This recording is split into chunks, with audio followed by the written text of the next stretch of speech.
জয় গুরু। পরম প্রেমময় পরম দয়ালের চরণে শত সহস্র কোটি আভূমি প্রণাম জানাই।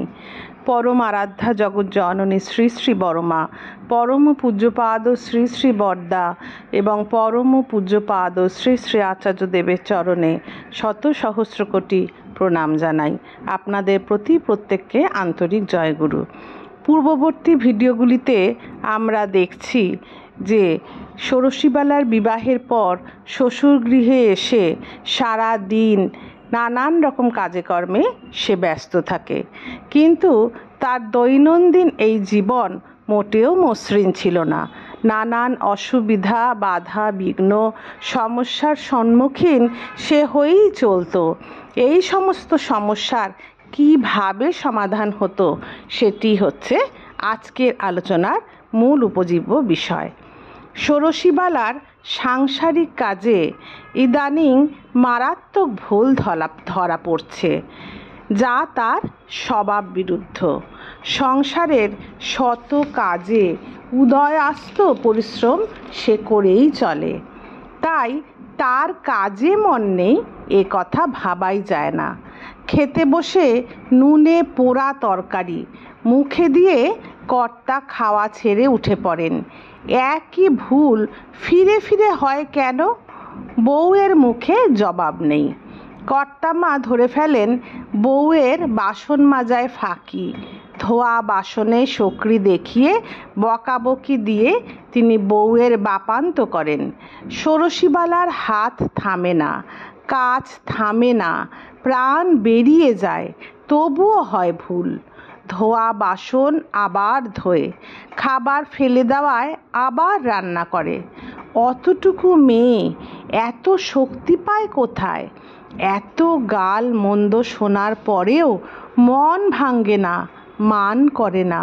সহ্যের বুঝি তার শেষ নেই। তার সীমাহীন ধৈর্যের বাঁধ বুঝি পদ্মার বাঁধের চেয়েও সুদৃঢ়।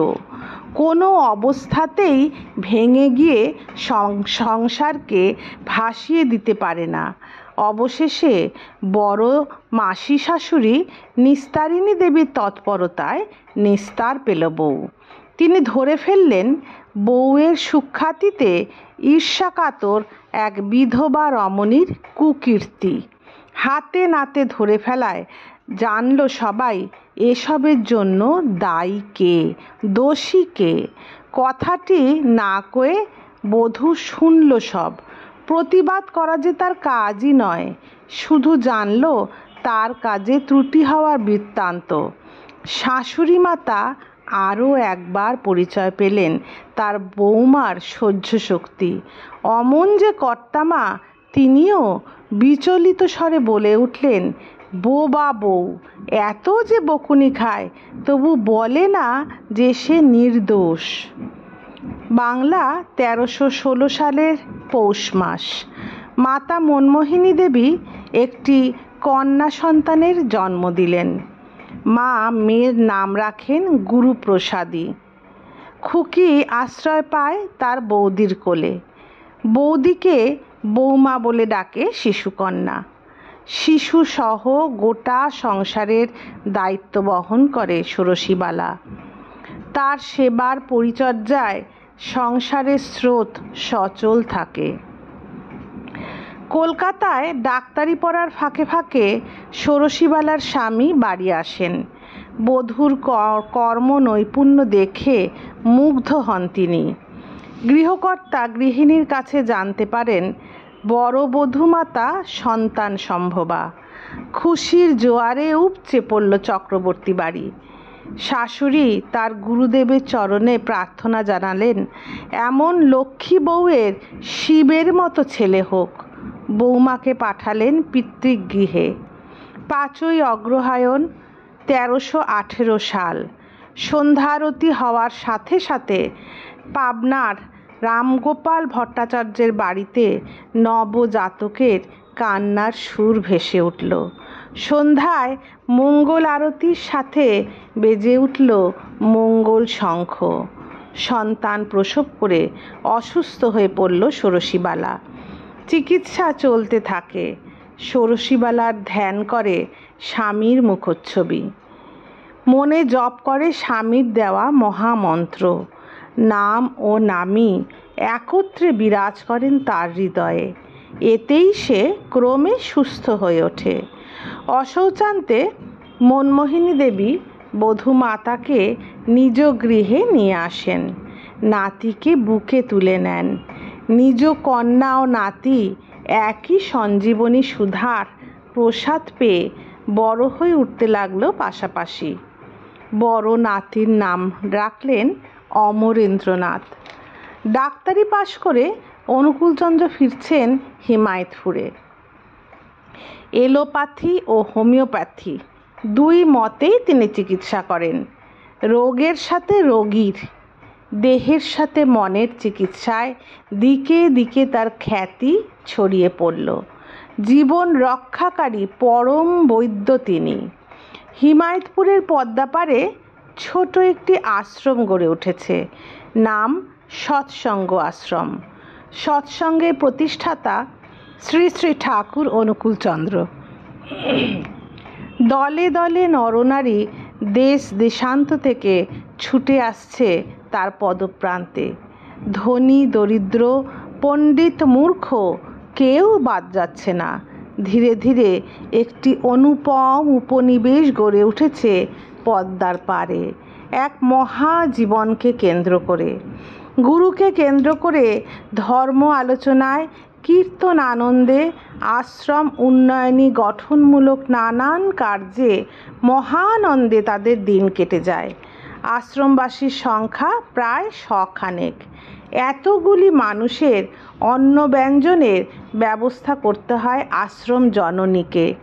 বধূ মাতা ষোড়শীবালা এ কাজে তার সর্বক্ষণের সঙ্গী। মাতা ও বধূর কোনোই অবসর নেই।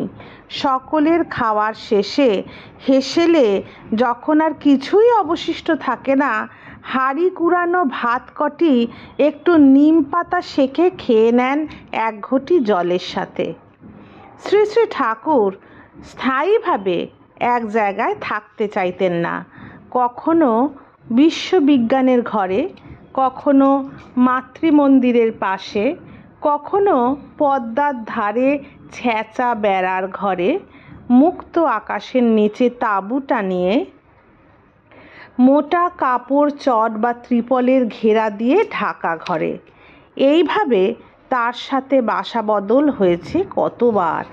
ঠাকুর যেখানেই থাকতেন তার পাশে পাশেই থেকে তার সুখ দুঃখ আনন্দের সাথী হয়ে থাকতেন স্বামী অনুবর্তিনী সহধর্মিণী। আশ্বিন মাস। বধূমাতা ষোড়শীবালার আকাঙ্ক্ষা হয়েছে এবার আশ্রমে করবেন দেবী দশভুজার পূজার আয়োজন। উৎসবের আনন্দে মেতে ওঠে আশ্রমবাসী। নিত্যদিন সংসারের সকল কর্ম সুসম্পন্ন করে চলে তার পূজার আয়োজন। সমস্ত ব্যবস্থা যখন প্রায় সম্পূর্ণ, নেমে এলো আকস্মিক অভিঘাত। সন্তান প্রসবকালীন অবস্থায় মেজবধূ সুকুমারী দেবী এক শিশু কন্যার জন্ম দিয়ে চলে গেলেন অনন্তের পথে। এখানেও রয়েছে বিধির বিধান লঙ্ঘনের কারণ। শ্রী শ্রী ঠাকুর জননী দেবীকে আগেই জানিয়ে রেখেছিলেন মেজ বৌমার আর যেন সন্তানাদি না হয়। জননী মনমোহিনী দেবী মাতৃহারা 7টি সন্তানকে নিয়ে দিশাহারা হয়ে পড়লেন। এগিয়ে এলেন বধূমাতা ষোড়শীবালা। সদ্য প্রসূত শিশু কন্যাকে তুলে দিলেন তার জ্যেষ্ঠ পুত্রবধূ আনন্দময়ীর কোলে। দেবর জায়ার 6টি সন্তানকে তুলে নিলেন নিজের কোলে। মৃন্ময়ী মাতার পরিবর্তে আশ্রমবাসী দেখতে পেল চিন্ময়ী মাতার দুর্গতি নাশিনী রূপ। ষোড়শীবালা দেবী স্বামীর মনোবৃত্ত অনুসারিণী সহধর্মিণী। স্বামীর জীবনই তার জীবন, স্বামীর ইচ্ছাই তার কর্ম। শ্রী শ্রী ঠাকুর শিষ্যদের কাছে প্রায়ই বলতেন, বড় বউ যদি আমার এমনটি না হতো, যদি বাধা সৃষ্টি করতো কখনো আমার চলনায়, আমি কি আর এই রকমভাবে এগিয়ে যেতে পারতাম? আমার চলার পথ কি এমন মসৃণ হতে পারত, এমন অবারিত? আজ আলোচনা এতটুকুই থাক। আজ এখানেই শেষ করলাম। সবাই ভালো থাকবেন, সুস্থ থাকবেন, ঠাকুরকে মাথায় নিয়ে আনন্দে থাকবেন। জয় গুরু। বন্দে পুরুষোত্তমম।